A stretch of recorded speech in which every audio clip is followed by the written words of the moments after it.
Welcome back. You are tuned in to Charismatic. My pleasure to have with us here today Deborah Jospin. She co-authored the Charismatic Organization, 8 Ways to Grow a Nonprofit. Deborah, welcome to Charismatic. How are you today? I'm fine, thanks. Thanks for having me on. Good, good. Listen, hey, you've identified traits that give successful nonprofits the competitive edge. Name several of them. Well, it's all based on our sort of theory that we've honed over the past 15 years of working with nonprofits, that the most successful nonprofits are those which have a high level of social capital. Right. And social capital are the networks of people and colleagues that we have. And there are a couple of ways you can do it. One, you have to do 2 things. One is to build a strong core. Yeah. And the other is to reach out to other networks as well. And our book kind of goes through several layers of how to build a strong core and then how to reach out to your next circle of friends. Well, a good example of that would be Bill Clinton, of course, and his organization, how he brings all these people together at these annual meetings, et cetera, gets their committed donations. Yes, I think the Clinton Foundation and the Clinton Global Initiative is a great example of a charismatic organization. Again, we distinguish between charismatic leaders, who you might also think of as Bill Clinton, and then the organization that surrounds it, which is, the Clinton Global Initiative is part of the Clinton Foundation. Sure. All right. Now, what's the best way for organizations to maximize their effectiveness and sustainability? Well, the way we talk about it is that the first thing is people connect to organizations, whether they're for-profit, not-for-profit, universities, hospitals, because they want to make a difference. Sure. And so the organization itself needs to prove through data and through its ability to communicate that it is actually making a difference, that it's getting things done. And they have to really be able to hone that in. People also want to be part of organizations because it's a community they want to be a part of. Yeah. And so the most successful organizations create multiple ways for people to get involved. It's not just about asking somebody for money. Sure. But can they participate in other ways? Can they provide advice? Can they volunteer? Can they, all those types of ways. Sure. And usually these organizations, they can attract people of like-minded. Okay, if somebody's interested in a famine, they're going to find that, et cetera, like that, right? Right. Okay. Now, what is a way for somebody that has an interest, say, listen, they have a little extra money or they have a little extra time, what's the best way to find an organization that they want to contribute to, whether it's money or donation of their time? Well, that's a really good question because there's lots of different ways you could check that out. There are online services for ways to volunteer. There are certain groups and periodicals, Chronicle Philanthropy for one, that let you know about all the high-performing nonprofits and so there's online is the best way to find that out, actually. All right. So let's focus back on the organization then. Sure. Where do you start to build a blueprint for using social capital, to transform good intentions into concrete results? Well, it is intentional, and it's intentional in our book sort of lays out what we call a roadmap for that. Yeah. And everything really starts with your mission. And making sure that you have a mission that people want to connect with, and that it's a mission people can understand, and it's attractive to them, and it's something you can actually achieve. Right. So it has to be a reasonable mission, but one that compels people to join the group. Right. We also talk about creating a culture, sort of what you were talking about, a sort of a can-do culture, so people want to be a part of it. Yeah. The other thing we're very strong about is data.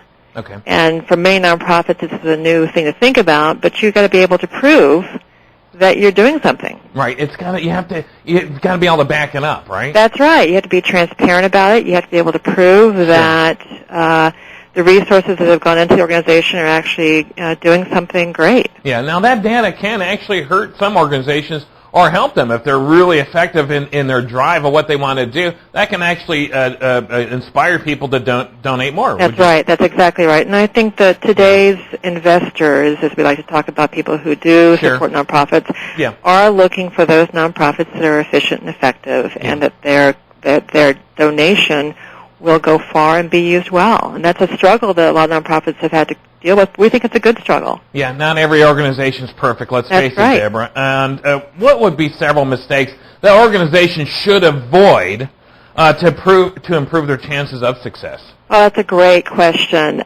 We talk a lot in the book about often people do not create a culture within the organization of trust, so that they don't really bring the right people into the organization. It's really all based on people. Right. So it's based on, do you have employees who are really devoted to your organization? Sure. Can you keep them? And are you able to get rid of those who are no longer working out for your organization? So, that's a big pitfall, how organizational leaders deal with the people involved in their organization. Yeah, how much politics plays into some of these organizations? Does it make its way in there, or is it based around ideologies and political just happens to be there too?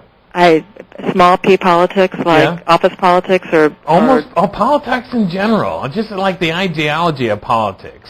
Well, I think that all organizations are people organizations. People make them up, so it depends upon the culture of the organization. If you create a culture which is a more big tent type of thing, and you create an environment of trust and respect and teamwork. Teamwork is out, and respect for diversity. Then politics really goes away. Right. Or the more destructive elements of politics go away. Sure. I mean, you can't have that. The destructive elements of any politics in any organization is very, very bad. That's right. All right, and that's got to go. All right, now, in the Charismatic Organization, the book that you wrote, you dish up and offer framework that allows organizations to go beyond quick fixes, if you will, and fundraising strategies. What are they?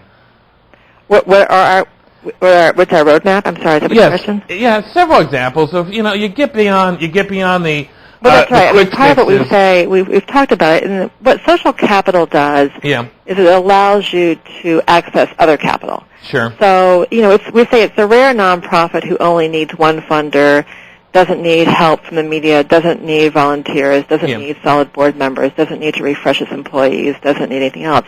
And so the creation of networks will allow people to go that next level. I mean, we have examples in the book of certain nonprofits who every time they give a dinner, they raise over $1 million. Nice. They're the go-to group when a corporation wants a partner. Yeah, I'd have a dinner every Friday night. That's right. Right? Right. We all do. But who are these people? And how about the other people who are doing such great work but can't go that next level? Right. What's struggling them? And they're sort of caught in a paradigm where they haven't created their bonding social capital, so their staff and their board and their volunteers aren't working together, and nobody really understands it, and there's a lot of noise in the system. And part of what our book does is try to get rid of the noise in the system, tries to really get people working together as a team, and so that the person who's your receptionist may know the president of the bank, and so it's respecting everybody in the organization and asking them to go to the next level. Is there like some type of element, or I don't want to say industry, if you will, of people that actually bring people together, just like you said? You got people that they do these dinners and they're hired to do that, and they raise money, et cetera. Is there like an industry? Well, there is an industry. Now, there are industries of people who do development. Right. There are industries of people who help you find board members. Yeah, like go-to people, right? Yeah, there are people like that. There are different industries like that. But you don't really need, you don't need to hire that sometimes. Sometimes you just need to be intentional about, looking at your own assets. Right. Who's in your community, who's on your board, and tapping people for the right and appropriate, tasks. Right. Okay. Really engaging the board members. All right. If there was one thing in Charismatic Organization that you want people to know, what would it be? I think it is the notion that people want to be connected to organizations because they're getting things done. Yeah. They're achieving results, and they're creating a community that others want to join. Sure. All right. And our book basically builds off of that premise. And we have a book that tells a lot of stories, a lot of parables, and shows a lot of things that happen well and things that happen poorly. Yeah. And I think it's an easy-to-read book that helps people create that roadmap. Fantastic. All right. Where can we get a copy today? You can get a copy on Amazon. Okay. Barnes & Noble, Borders. You can also get a copy. We have our own website, which is charismaticorganization.com. All right, charismaticorganization.com, and you can see the text up on the screen, folks, for all the viewers out there. And then for the listeners, catch the rebroadcast. All right, charismaticorganization.com, and of course today we have Deborah Jospin with us today, co-author of the Charismatic Organization: 8 Ways to Grow a Nonprofit. All right, get a copy today, Amazon.com, anywhere, wherever fine books are sold, right, Deborah? That's right. Thanks for being with us today. Hey, Appreciate thank you so much for having me. You're more than welcome. All right, there you go, folks. The Charismatic Organization. Get a copy today. 8 ways to grow a nonprofit that builds buzz, delights donors, and energizes employees. It's fantastic. All right, get a copy today. Good book. All right.